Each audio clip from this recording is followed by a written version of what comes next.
PCC అధ్యక్షుడు బొత్స సత్యనారాయణను తెదేపా నేతలు liquor don గా అభివర్ణించారు.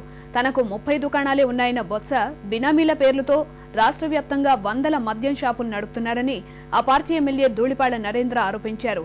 నైతిక విలువలు లేని బొత్సను పిసిసి అధ్యక్షుడిగా ఎలా కొనసాగిస్తున్నారో పార్టీ పెద్దలు సమాధానం చెప్పాలని డిమాండ్ చేశారు.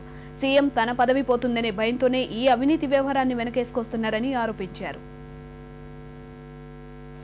లిక్కర్ డాన్ గా పిలువబడి కృష్ణా జిల్లా నుండి కూడా శ్రీకాకుళం వరకు 31 షాపులు కాదు 300 షాపుల్లో మద్యం వాటాలు కలిగిన బొత్స సత్యనారాయణని ముఖ్యమంత్రి గారు మంత్రిగా ఎందుకు కొనసాగిస్తా ఉన్నాడని చెప్పి మేము ప్రశ్నిస్తా ఉన్నాం. విజయనగరంలోనే చూసుకుంటే పట్టణంలోనే 11 షాపుల్లో 10 షాపులు అప్సెట్ ప్రైస్ కి తీసుకొని తన యొక్క కంపెనీల్లో ఇంట్లో వంటవాడు పనివాడు తోటమాల పేర్ల మీద 10 షాపులు దక్కించుకున్న బొత్స సత్యనారాయణ జిల్లా వ్యాప్తంగా షాపుల్ని తమ గుప్పెట్లో పెట్టుకుని ఇవాళ మద్యం మాఫియా నడుపుతా ఉన్నాడు. గాంధీ వారసులు అని చెప్పుకునే కాంగ్రెస్ పార్టీ ఇవాళ గాంధీ వారసులుగా మారిన బొత్స సత్యనారాయణ ఏ విధంగా పిసిసి అధ్యక్షుడిగా కొనసాగిస్తా ఉన్నారో సోనియా గాంధీ చెప్పాల్సిన బాధ్యత ఉందని చెప్పి కూడా మేము తెలియజేస్తా ఉన్నాం.